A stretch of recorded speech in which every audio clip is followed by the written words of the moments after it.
Hello hi friends, నేనైతే రెగ్యులర్గా చేసే టమాటా కర్రీ అయితే చేస్తున్నాను ఈరోజు సింపుల్గా. ముందుగా అయితే కర్రీకి సరిపడంత ఆయిల్ వేసేసుకుని జీలకర్ర ఆవాలు అయితే వేస్తున్నాను. కొంచెం అప్పుడప్పుడు టమాటా కర్రీలో వేస్తాను, రెగ్యులర్గా అయితే ఏం వేయను. అండ్ ఇప్పుడు వీడియో తీస్తున్నాను కాబట్టి జీలకర్ర ఆవాలు అయితే వేసేసాను. జీలకర్ర కొంచెం కొంచెం కలర్ వచ్చాక అయితే ఇంకా అల్లం పేస్ట్ వేసుకుంటున్నాను. ఫస్ట్ అల్లం పేస్ట్ వేసుకుంటాను నేను ఎప్పుడైనా సరే టమాటా కర్రీలో. ఇది కూడా బాగా ఇలా కలిపేసుకోండి. నేను ఎప్పుడు టమాటా కర్రీ చేసినా ఇదే ప్రాసెస్లో చేస్తాను. అండ్ ఈ వీడియోస్ చేయడం ఏమో కానీ నిజం చెప్పాలంటే 5 మినిట్స్లో అయిపోయే కర్రీ 10-15 మినిట్స్ అయితే అవుతుంది అన్నమాట వీడియో రికార్డ్ చేస్తే మాత్రం. కొంచెం కరివేపాకు అన్నమాట. కరివేపాకు కూడా రెగ్యులర్గా ఏం యూజ్ చేయను. ఈరోజు అయితే ఇంకా టమాటా కర్రీ అందులోనే వీడియో కాబట్టి కరివేపాకు కూడా యూజ్ చేస్తున్నాను. అవి నేను ఎండబెట్టుకున్నాను అన్నమాట. నెక్స్ట్ అయితే ఇంకా టొమాటోస్ మీకు ఎంత సరిపోతాయో అన్ని టొమాటోస్ అవి కూడా ఇలా బాగా కలిపేసుకోండి. కొంచెం పండిన టమాటోస్ అయితే కొంచెం త్వరగా కుక్ అవుతాయి అన్నమాట. అండ్ కర్రీ టేస్ట్ కూడా చాలా బాగుంటుంది.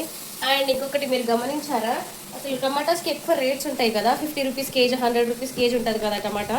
అప్పుడైతే కర్రీ టేస్ట్ బాగుంటుంది. చీప్గా 5 రూపీస్ 10 రూపీస్ కేజీ ఉన్నప్పుడైతే టమాటా కర్రీ టేస్ట్ అంతగా బాగుండదు. అదైతే ఒకటి మీరు గమనించారో లేదో. నెక్స్ట్ అయితే కొంచెం టమాటా తొందరగా మగ్గడానికి ఇంకా సాల్ట్ వేసేస్తున్నాను. కొంచెం చూసి వేసేసుకోండి.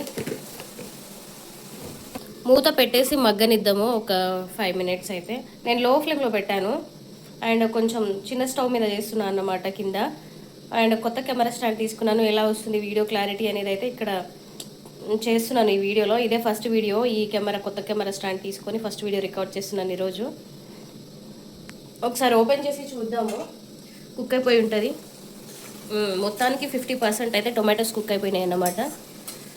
ఇప్పుడు చాలా ఎక్కువ ఉందన్నమాట టొమాటో రేట్స్. 40-60 రూపీస్ కేజీ ఉంది అనుకుంటా నేనైతే. ఇప్పుడేమో ఎన్ని టొమాటోస్ కట్ చేసి పెట్టినా కర్రీ కొంచెం అవుతుంది అండ్ టేస్ట్ సూపర్ అవుతుంది అన్నమాట. నెక్స్ట్ అయితే మనం ఇంకా సాల్ట్ మసాలాస్ అయితే యాడ్ చేసుకోండి. నేనైతే పసుపు యాడ్ చేస్తున్నాను ఇక్కడ, కొంచెం పసుపు. నెక్స్ట్ ధనియా పౌడర్ యూజ్ చేస్తారా, చాలామంది అయితే యూజ్ చేయరు. నేను ప్రతి కర్రీలో ధనియా పౌడర్ యూజ్ చేస్తాను. ఇది గరం మసాలా అన్నమాట. హోల్ బిర్యానీ మసాలా ఉంటుంది కదా, దాంతో నేను పేస్ట్ చేసుకున్న గరం మసాలా. పేస్ట్ కాదు, పౌడర్ చేసి పెట్టుకున్న గరం మసాలా. నెక్స్ట్ అయితే ఇంకా ధనియా పౌడర్ కొంచెం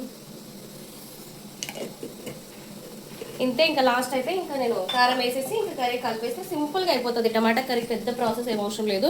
నా వాయిస్ ఏమైనా కొంచెం డిఫరెంట్గా అనిపిస్తే కొంచెం అవాయిడ్ చేయండి, కోల్డ్ అయింది చాలా. చూడండి కర్రీ చూడడానికే చాలా బాగుంది, నాకైతే సూపర్గా అనిపిస్తుంది. ఇంకా కారం వేసే ముందు కొద్దిసేపు అయితే ఉడకనిద్దాం.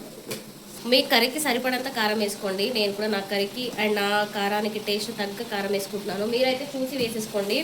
అండ్ ఈ మధ్య అయితే ఇట్లా చెప్పడం కూడా తప్పైపోయింది. చాలామంది అయితే వంట రాదు ఎట్లాగో, కుకింగ్ వీడియోస్ చూసి అలా చేద్దామంటే మీకు సరిపడంత, మీ కర్రీకి సరిపడంత ఉప్పు, మీకు సరిపడంత సాల్ట్, మీకు సరిపడంత ఇట్లా చెప్పేస్తున్నారు అనేసి దాని మీద కూడా రీల్స్ చేసి ట్రోల్స్ చేస్తున్నారు. నా వీడియోస్ కానీ కాదు, చాలామంది వీడియోస్కి. చూడండి కర్రీ ఎంత బాగా వచ్చేసిందో, అసలు చాలా అంటే చాలా బాగా కనిపిస్తుంది కదా. అసలు టమాటా చట్నీ లాగా అనిపిస్తుంది. వాటర్ వేయకుండా ఇది అలానే డబ్బాలో పెట్టుకొని ఫ్రిడ్జ్లో ఒక 2-3 డేస్ పెట్టుకుంటే హ్యాపీగా తినొచ్చు, అంత బాగా వస్తుంది అన్నమాట. ఇప్పుడు నేనైతే దీంట్లో వాటర్ యాడ్ చేస్తాను. నాకైతే చూడడానికి చాలా టెంప్టింగ్గా ఉంది. వాటర్ ఏ బుద్ధి అవ్వట్లేదు కానీ కొంచెం వేయాలి, కర్రీ సరిపోదు కాబట్టి కొంచెం వాటర్ వేస్తున్నా. కానీ టేస్ట్ ఏం తగ్గిపోదు, చాలా బాగుంటుంది టేస్ట్ కూడా. కొంచెం ఒక చాయ్ గ్లాస్కి 2 గ్లాసులు అంతా వాటర్ వేసేసుకొని కలుపుకొని ఇంకో 5 మినిట్స్ ఉడికించుకుంటే ఎంతో స్పెషల్ రెడ్ టొమాటోస్తో ఈ కర్రీ అసలు అద్భుతం అబ్బా. ఒక ఎగ్ పక్కన పెట్టుకొని, బాయిల్డ్ ఎగ్ లేదా ఆమ్లెట్ అయినా సరే పక్కన పెట్టుకొని ఈ కర్రీ కొంచెం వేడివేడి అన్నంలో వేసుకొని తింటే ఉంటుంది. చూడండి ఎంత బాగుందో. ఈ ప్రాసెస్ అందరికి వస్తుంది అనుకుంటా, కాకపోతే నా వీడియోస్లో అయితే ఈ రెసిపీ లేదు కాబట్టి నేను షూట్ చేస్తున్నాను. ఎట్లుంది అనేది మీరైతే కామెంట్ చేయండి, మధ్యలో స్కిప్ చేయకండి. ఇంకా 5 మినిట్స్ అయితే అయిపోయింది.